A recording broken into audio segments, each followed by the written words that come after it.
위클리 브리핑 투자 전략 시작합니다. 오늘은 한지영 연구위원, 이성훈 연구원 모셨습니다. 안녕하십니까? 안녕하십니까? 네, 반갑습니다. 이 시간에는 또 오랜만에 등장하셨네요. 거의 한 2달인가 3달 만에 올해 처음인 것 같은데 올해 좀 작년 말까지 찍고서 제가 아마 그렇게 오래됐어요? 네.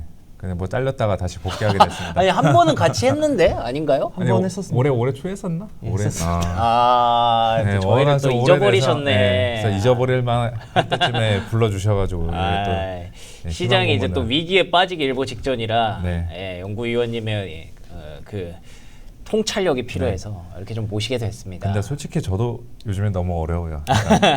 아니 한창 잘 나가다가 네. 사실 국내 증시가 이러다가 요즘 좀 밀리기 시작했고 네. 해외 증시 하시는 분들이 더 좀 불안해하시는 것도 좀 있더라고요, 은근히. 그렇죠. 미국이 지금 저렇게 막 추세에 흔들리고 맞아요. 또 엔비디아, 테슬라 주가 보면은 살벌하잖아요. 그러니까 테슬라가 그게 이제 영향을 주는 것 같습니다. 테슬라가 그 일론 머스크 백악관 들어가고 나서 네, 계속 매주 하락이래요. 그렇죠. 예. 이게 참 되게 시장이 되게 간사하면서도 이게 주식시장이라고 생각하는 게 네. 작년 11월에 트럼프 당선됐을 때 테슬라는 그냥 무조건 간다. 뭘 해도 뭐 $800, $1000 가고 막 이랬다라고 네. 라는 기대감들이 지배적이었는데 지금 이제 $200대 왔잖아요. 맞아요. 네. 그만큼 뭐 아무리 트럼프 그 약물을 맞더라도 네. 이게 진짜 그 스테로이드나 로이더들처럼 얼마 못 간다. 네. 이런 생각 좀 하고 있습니다. 그거 진짜 그 풍선 근육 다 빠졌어요. 네, 맞습니다. 진짜 딱 그 전으로 돌아왔어요. 네. 예. 그 지금 코인도 그렇고 맞아요. 지금 거의 모든 그 트럼프 모든 것들이 다 대선 이전의 가격들로 돌아왔더라고요. 정확하게 네. 똑같이 돌아왔습니다. 그래서 뭐 아이톨주소는 아니지만 제가 예전에 대선 했을 때 네. 트럼프발 약발 한 달이나 2달 정도밖에 못 간다라고 했는데 오, 그랬나요? 네, 아, 그걸 남겨놨어야 되는데. 그런 식의 그냥 제 자랑은 아니고 그만큼 정치보다는 네. 펀더멘털이나 실적이 그쵸. 중요하다라고 생각하고 있죠. 그 생각 요즘 많이 하고는 있어요. 진짜 그렇게 트럼프 그 약간 스팀팩 같은 거였잖아요. 네, 맞죠. 스팀팩으로 쫙 갔을 때 오래 투자하신 분들은 네. 아 근데 뭐 이거 갖고 그렇게 좋지도 않고 뭐 그렇게 맞습니다. 싫지도 않고 뭐 그래 이런 생각을 하시는 분들이 계셨는데 그게 진짜 맞는 것 같더라고요. 예, 맞습니다. 결국에 네. 다시 돌아왔기 때문에 그래서 또 이런 시기에 그러면 또 다시 미국 주식을 봐야 되는지 아니면 국내 증시에서 보게 되면 또 어떤 섹터를 좀 봐야 되는지 3월의 투자 전략을 쭉 한번 살펴보려고 얘기를 하고 있습니다. 네. 방금 저기가 얘기했던 것부터 사실 시작이긴 해요. 뉴욕 증시가 좀 지지부진하다라고 하는데 이유가 뭐가 있을까요? 트럼프 트레이드 관련주가 트럼프 대통령이 뭐 어떻게 된 것도 아닌데 네. 다 이렇게 바람이 빠져버릴 정도면 뭔가 다른 이유도 있을 것 같기도 한데. 그 약간 균열인 것 같아요. 균열? 이제 미국 증시는 균열이 가기 시작했고 한국이랑 다른 나라 증시는 균열 갔던 게 이제 봉합이 되고 있다. 이 차이를 만든 것 같아요. 그러니까 미국은 그동안에 좀 조정을 받아도 이상하지 않는 그 질병, 네. 통증을 계속 그냥 물약 빨면서 좀 미뤄왔던 거고 한국은 나는 그냥 천연치료하겠다. 일단 온몸으로 받아내서 내 자생적인 내성을 키우겠다. 라는 게 이제 한국 증시였던 것 같아요.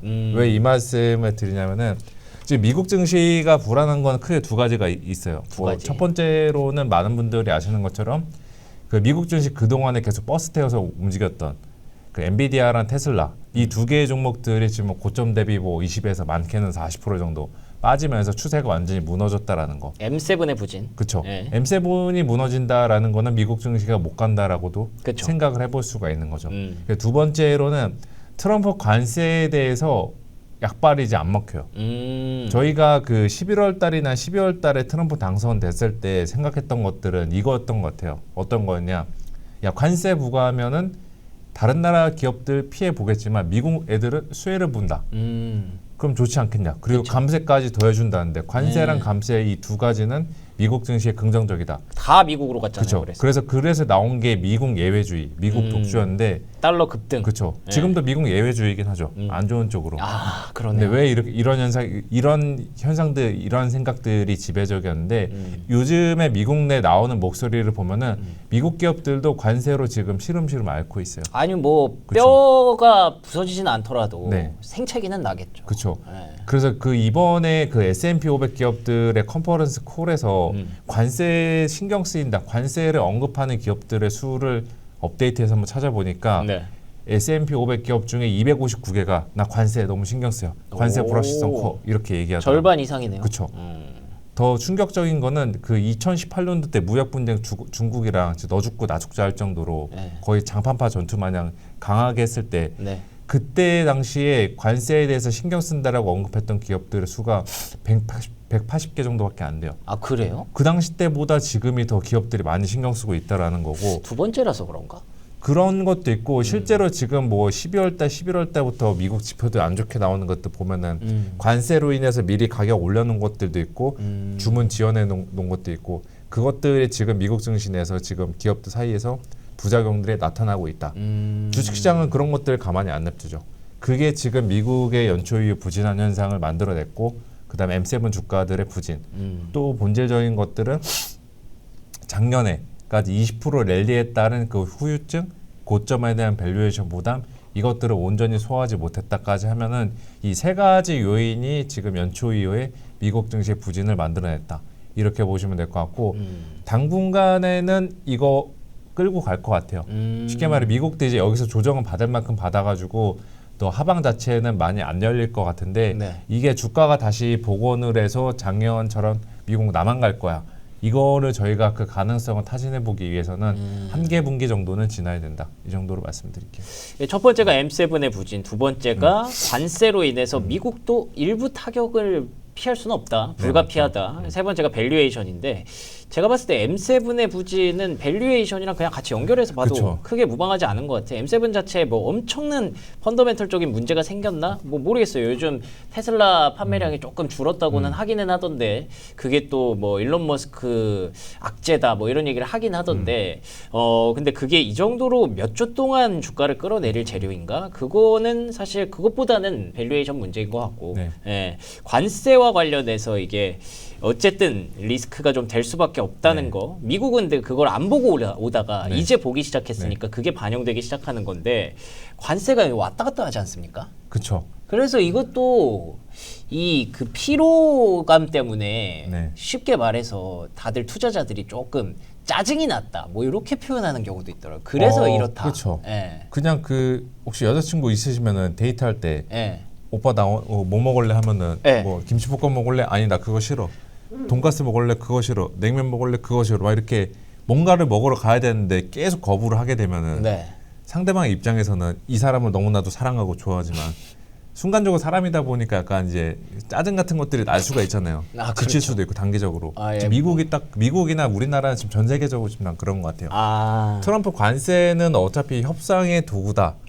그리고 이후에도 몇 번 했으니까 우리가 뭐 왜 그렇게 당해야겠냐라고 생각하면서도 맞아. 최근 한 주 동안만 3월 초 이후에만 일어났던 현상들을 봐도 계속 말을 바꿨잖아요. 이게 지금 너무나도 빨리가 되니까 시장에서 지금 단기적으로 좀 지쳐 있는 것도 요즘 증시의 가장 큰 고민이다. 그래서 우리나라 증시 요즘에 어렵다라고 생각하는 게 네. 거의 천하제 단타대회가 열리고 있는 것 그렇죠. 같거든요. 네, 맞아요. 그렇게 되는 것도 투자자들도 내일 어떤 일이 일어날지 모르니까 일단 적게 먹고 적게 튀자. 그러니까 이런 식의 성격들인 것 같아요. 연속성이 없구나. 그렇죠. 그 이 관세 사이클인데 저는 뭐 이거 당분간 이 사이클로 돌아갈 것 같아요. 그래서 관세를 때린다라고 하면은 거기에 따라서 매도 한번 물량 나왔다가 네. 트럼프가 우리는 뭐 어디랑 협상할 거다. 네. 관세 유예할 수도 있다. 그러면 야 그런 그렇지. 관세는 그냥 협상의 도구다. 네. 하면서 안도감이 나왔다가 좀 이따 다시 또 관세 또 새롭게 때리면은 여기에 대해서 매도 물량 한번 나오고 그 후에 그 관세 때린 데한테도 협상한다라고 하면은 안도 기대감 나오고 이게 지금 반복이 계속 될 것 같다. 2월 한 달 내내 이랬어요. 그렇죠. 근데 2월 한 달에는 이거 대략 그 돌아가는 속도가 시속으로 치면은 그냥 그 어린이 보호공원 30km 정도였다라면은 그래요? 지금은 이거 거의 뭐 고속도로 단속 구간 정도의 그렇죠. 100km 속도로 좀 빨리 돌아가다 보니까 네. 여기서 시장은 얘가 분명히 관세가 협상의 도구인 건 아는데 짜증나서 지금 단기적으로는 못 해먹겠다. 그러면은 이런 판단들이 있었던 것 같습니다. 핵심이 궁금합니다. 네. 결국에는 뭐 협상 카드라고 얘기를 하지만 어쨌든 부과는 계속 하고 있거든요. 그렇죠. 예. 그러면은 스태그플레이션이 진짜로 일어날 수도 있다라는 얘기에 대해서 어떻게 생각하십니까? 저는 지금은 거의 그냥 결코 동의하지는 않습니다. 그러면은 결코 네. 동의하지 않는 가장 큰 배경은 트럼프가 결국에는 스태그플레이션을 불러일으키기 위해서 이런 행동들을 하는 건 아니기 때문인가요? 그렇죠. 트럼프가 지금 신경 쓰는 게 인플레이션을 신경 쓰는 거고 네. 최근에 스태그플레이션을 만들어냈던 게 그 네. 미국 소비자 심리 지수는 맞아요. 급락하고 기대 인플레이션은 올라왔잖아요. 다 심리 지표들이. 예, 심리 지표의 맹점이죠. 예, 맞아요. 그 분위기에 따라서 얼마든지 영향이 바뀔 수 있다라는 거. 음. 그리고 혹자는 이런 이야기도 하더라고요. 얼마 전에 블룸버그에서 나온 이야기이긴 한데 그 트럼프가 의도적으로 주식시장을 망가뜨린다. 왜냐, 주식시장 망가뜨리면은 안전자산 선호로 인해서 그 채권 수요 늘어나고 맞아요. 채권 수요 늘어나면은 그 10년물 금리가 내려가니까 네. 이게 지금 트럼프 정부가 의도하는 거다. 라는 이야기가 나왔는데 맞아요. 들으면 그럴싸해요. 맞아요. 정말 유혹에 넘어가고 싶기는 한데 그렇게 믿고 싶기도 해요. 그렇죠. 예. 근데 이제 저희가 그 약간의 저는 음모론 섞인 관점이다라고 보는 게 과연 트럼프 정부에서 주식시장을 신경 안 쓸까? 아니죠.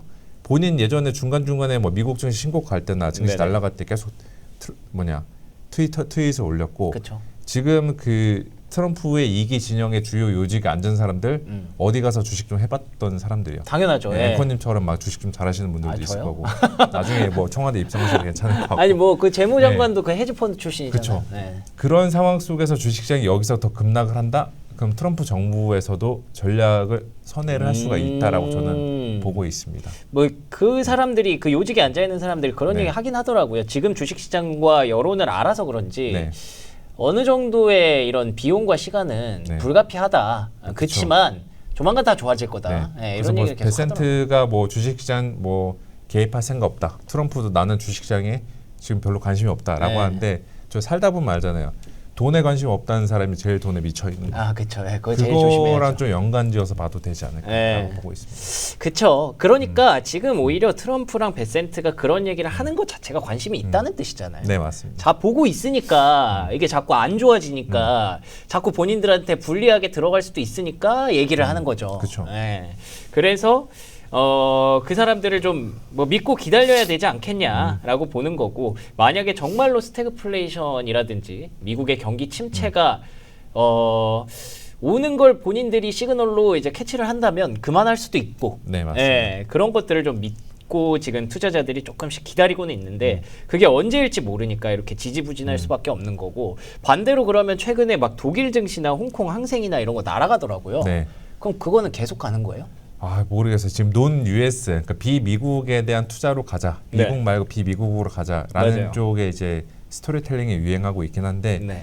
생각보다 지금 유럽이 너무 세죠. 맞아요. 네. 엄청 독일이 세요. 지금 3월 뭐 7월 3월 7 지난주 금요일 3월 7일 기준으로 거의 16% 15% 지수가 올랐고 네.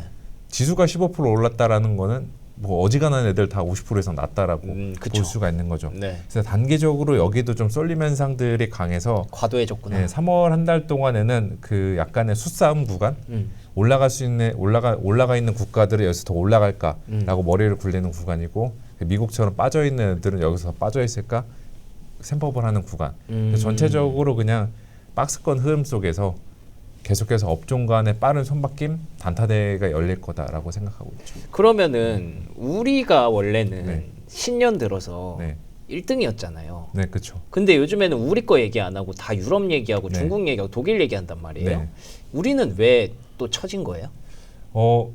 중국이랑 같이 가는 부분도 있는데 중국 쪽에서 AI 쪽에 대한 수혜나 중국 쪽 테크주들 날아가는데 한국에 거기서 직접적으로 실질적으로 수혜되는 게 수혜될 수 있는 없으니까. 게 별로 많이 없다라는 거죠. 사실 우리나라 AI 주 하면은 그렇죠. 미국에 다 걸쳐 있어요. 그쵸. 네. 그래서 내러티브 측면에서는 붙어 먹을 게 있는데 넘버스를 뽑아내는 게 한계가 있기 때문에 우리나라 증시가 지금 조금 갇혀 있는.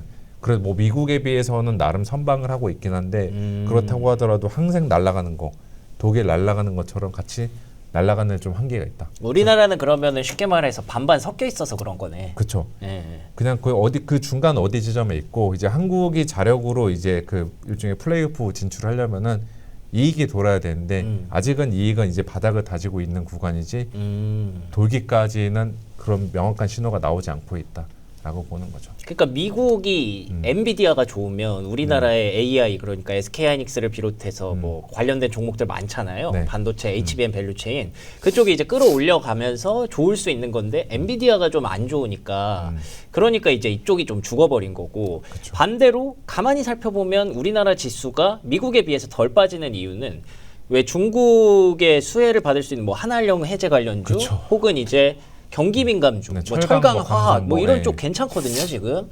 그래서 이런 것들이 이제 중심을 또 잡아주는 거고 지금은 어쨌든 내러티브가 중국이나 비유럽, 네. 비미국 쪽으로 이렇게 쏠려 있다 보니까 이쪽은 보이는데 이쪽이 안 보여서 네. 약간 좀 우리나라가 갈피를 못 잡는 듯한 네. 예, 지수의 흐름이 나타나는 것 같고 이 즈음에 또 하필이면 공매도가 재개된다고 네. 해서 또 이거에 대해서 이성훈 연구원께서 3월 그 월간 전략에 공매도 재개와 관련해서 리포트를 길게 쓰셨더라고요. 네.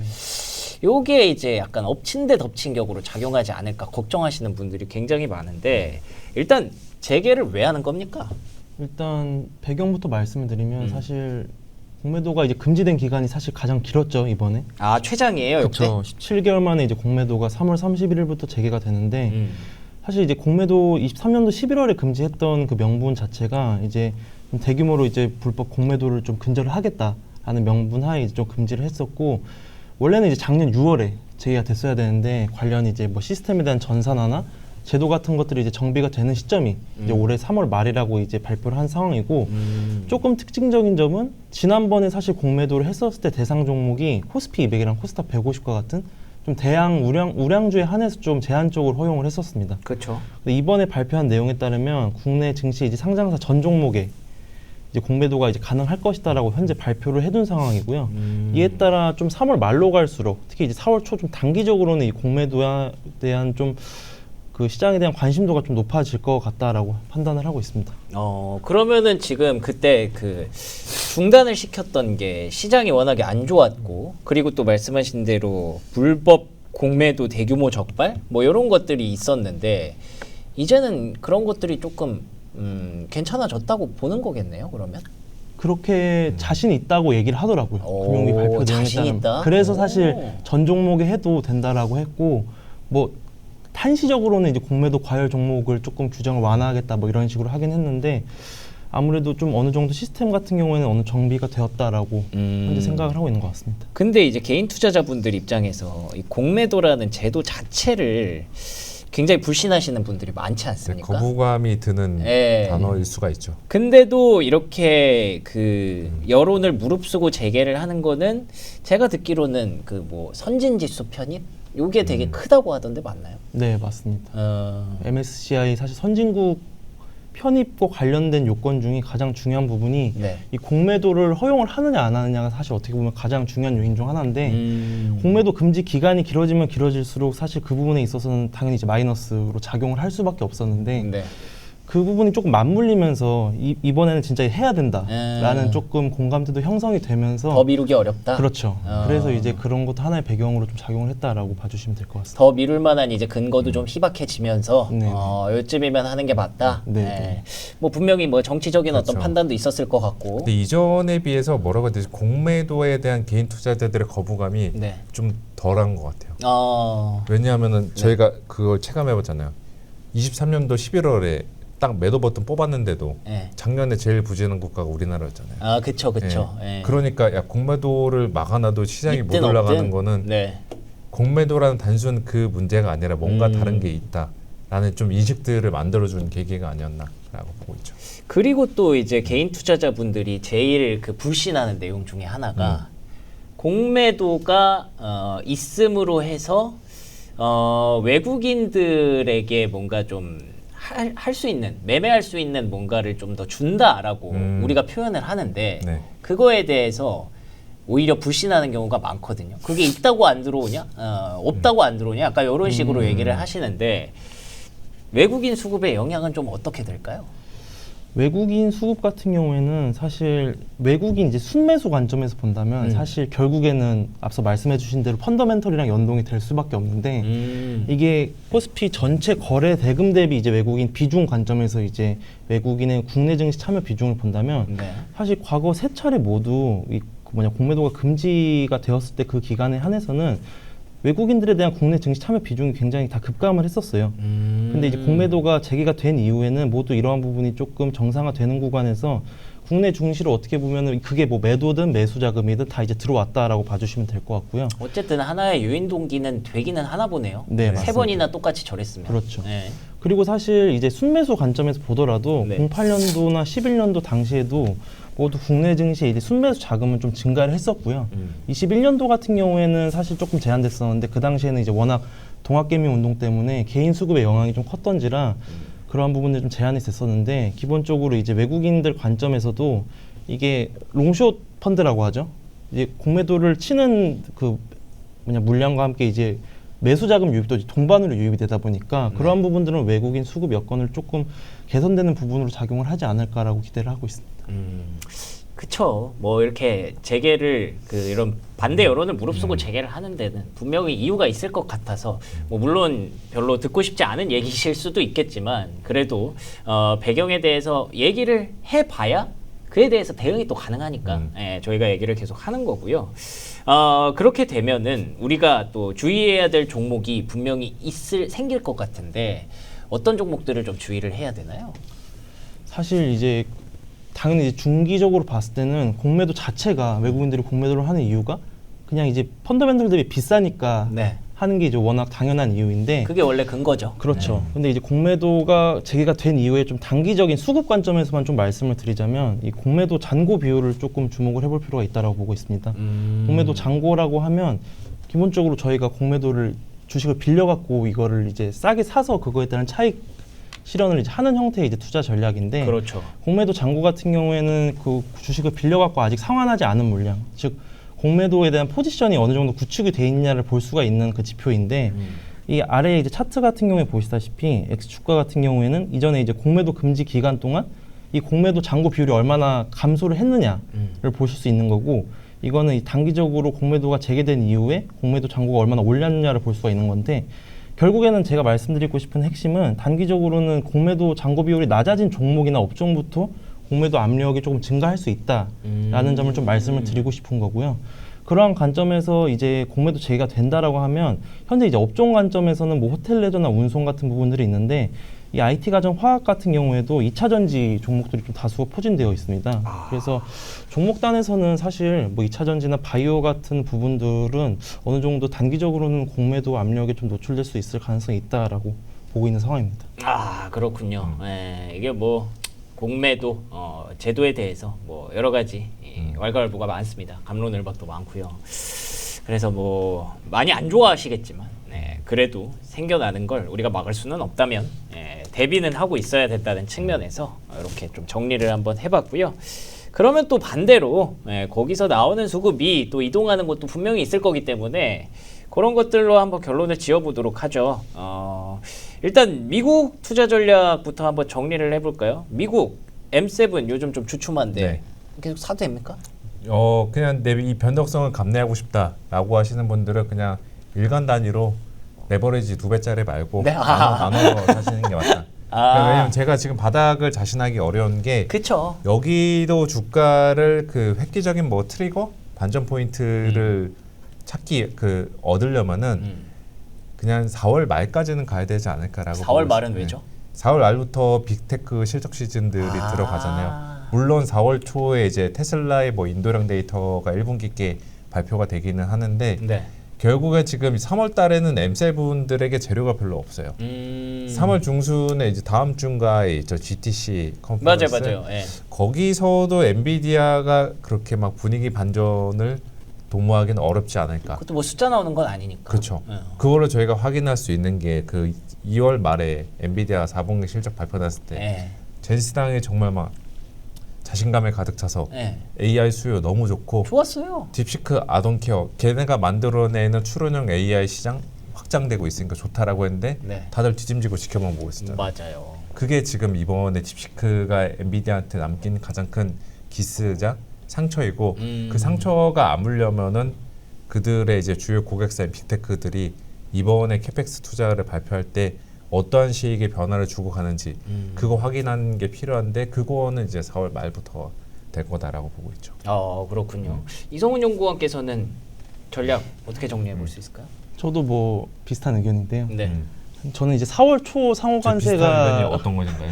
4월 2일에 이제 상호관세가 제기가 된다라고 되어 있는데 그렇죠. 관세 중요하죠. 저는 사실 빅테크나 이제 기술주가 조정을 받은 이유도 말씀해주신 대로 펀더멘털적으로 문제가 있다라기보다는 관세에 대한 민감도가 좀 가장 높아서 하락을 한 부분이 있다라고 보고 있거든요. 근데 이게 4월 초에 상호 관세에 대한 내용들이 어떻게 보면은 좀 단기적으로는 불확실성 해소 요인으로 작용을 할 수도 있다라고 보고 있고, 관세에 대한 포커싱이 사실 트럼프 그 외에 이제 정책들이 뭐 감세나 규제 완화 같은 정책으로 이제 조금 포커싱이 이동하면 사실 그거에 따른 수혜는 기술주나 빅테크가 받을 수 있다라고 생각을 하고 있거든요. 그래서 그런 관점에서는 좀 4월부터는 지금 현재 테슬라나 엔비디아 같은 경우에도 워낙 충분한 주가 조정을 겪었다라고 보고 있기 때문에 4월부터는 좀 바라봐도 되지 않을까라고 생각을 하고 있습니다. 두 분 다 4월 얘기를 하는데 네. 연구위원님께서는 한지영 연구위원님께서는 4월 말쯤 그리고 또 이성훈 연구원께서는 상호관세 지나가고 나서 네. 뭐 어쨌든 한 중순 즈음부터 네. 슬슬 한번 보면 되지 저희 않을까. 전망도 지금 틀리기 쉬운 국면이어서 그러니까 반꿀에 베팅하고 싶으신 분들은 3월부터 들어가셔도 되고. 그것도 그렇죠. 네. 예. 그러면 국내는 어떻습니까? 국내는 뭐 봐야 돼요? 계속 방산, 조선 진짜 어려워요. 진짜 한국에 진짜 말이 좋아 순환매지 그냥 뭐 반나절 단위로 순환매가 돌아가다 보니까 네. 이게 정말 대응이 어려운데 네.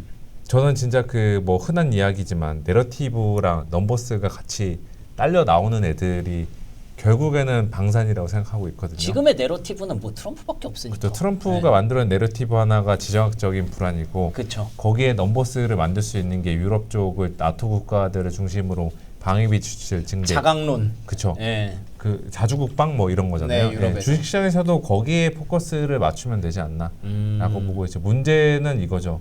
뭐 나올 때마다 방산 이야기 해가지고 더 이상 너 할 말 없으니까 이거 이야기하는 거 아니냐라고 하는데 진짜 이게 지금 시점에서 저는 그래도 승률이 높은 업종이 된다라고 보고 있죠. 계속 올라요. 네. 하나에어로스페이스 안 빠집니다. 예. 그러니까 근데 이 정도까지 오르는 것도 좀 무섭긴 한데. 맞아요. 네. 예. 그래서 향후에 주가가 조정받았을 때도 그만큼 이제 저가로 들어오려는 수요들도 있다라는 거죠. 알겠습니다. 이성훈 연구원은 어디 보고 계십니까? 저도 비슷한 뭐 의견인가요?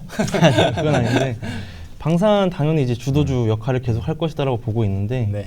이게 조금 시계를 조금 당겨서 단기적으로 보면은 최근에 나타나는 현상이 말씀해 주셨다시피 이 낙폭과대 종목들이 계속 순환매를 돌면서 이어지고 있잖아요. 근데 그러한 이제 조금 소외되었던 가치주 색채가 조금 더 지속될 가능성이 어느 정도 있다라고 보고 있거든요. 사실 공매도 관점에서 보더라도 공매도가 재개되면 좀 단기적으로는 밸류에이션 부담이 좀 적은 업종들이 조금 양호한 수익률을 기록했다라는 사례도 있고, 이게 사실 공매도가 재개되면 증신의 자금이 좀 단기적으로는 공매도 리스크가 적을 수 있는 업종으로 조금 이동하는 그러한 경향들이 있더라고요. 그렇구나. 그리고 최근에 뭐 철강이나 화학 같은 경우에도 뭐 공매도 칠 것도 없어요 거기는. 예, 네. 워낙 사실 그쵸. 네, 그런 부분들도 있다 보니까 가치주와 관점에서는 어느 정도 좀 밸류에이션 부담이 적으니까 이러한 부분들도 조금 참고를 해볼 필요가 있다라고 보고 있습니다. 앵커님은 어디 좀 요즘 좋게 보세요? 저요? 네. 저는 그냥 곧 죽어도 AI. AI 국내에서는 그러면 네카오 이런 거요?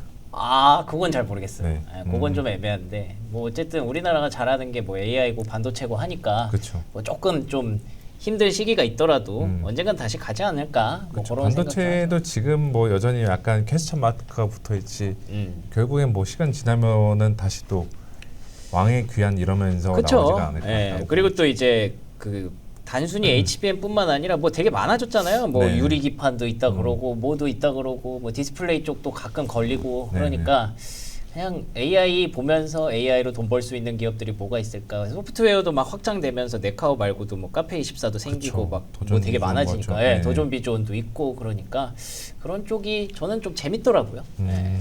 근데 지금은 좀 힘들죠. 네. 덕분에. 뭐 어쨌든 3월은 약간 그런 쪽보다는 두 분 말씀하신 대로 방산과 가치주의 내러티브가 훨씬 더 강한 그런 시기인 것 같고요. 요런 얘기, 제 얘기가 좀 통하려면 4월 중순 넘어서 그때부터 다시 좀 빛이 나지 않을까 싶습니다. 근데 혹시 이번 주에 그래도 CPI 나오고 막 그렇던데 그게 어떻게 좀 분기점이 될 수는 없을까요? 어떻습니까? 물가지표. 어떻게 보세요? 분기점이 되진 않고 아, 그냥 저는 체크 한번. 이번 고용지표처럼 무난히 흘러가지 않을까라고 이게 막 트리거로 작용하기는 조금 힘든 국면이지 않을까라고. 지금 완전히 그 약간 생각하고 교차점에 있는 것 같아서 네. 네. 예, 그게 막 엄청 시장에 그 큰 임팩트를 주기는 되게 만약에 좋게 나와도 의심의 눈초리가 네, 있고 그렇죠. 나쁘게 나와도 의심의 눈초리 약간 이런 상황인 것 같더라고요. 네, 네. 그 3월 달 거 그 이번에 발표된 게 2월 달 거잖아요. 네네네. 4월 달에 발표된 3월 달 거는 CPI가 많이 내려간다라고 지금 데이터로 나오고 있거든요. 유가 잡고 있어서. 네, 그 3월 달 게 2.4 나오고 지금 게 2.89 나오니까 많이 내려가죠. 근데 이게 지금은 노이즈가 될 수 있다. 결국에는 그 관세 정책의 윤곽이 완전히 드러나기 전까지는 네. 데이터에 약간 좀 그 오물들 노이즈가 낄 수 있다. 이 정도로 보시면 될 것 같아요. 기다려야겠네요. 예, 조금은 어떻게 보면은 지루하고 재미없는 장이 될 수도 있겠지만 그 재미없는 장을 재밌게 만들려면 또 가고 있는 종목들 계속 잘 봐야 된다는 생각밖에 안 듭니다. 예, 그래서 지금 잘 가는 가치주, 낙폭과대 소외주, 방산주 이런 쪽을 계속 네. 3월에는 확인해 보는 걸로 정리하도록 하겠습니다. 자, 그러면 두 분과 함께한 시간 여기서 마무리 짓겠습니다. 오늘 좋은 말씀 고맙습니다. 네.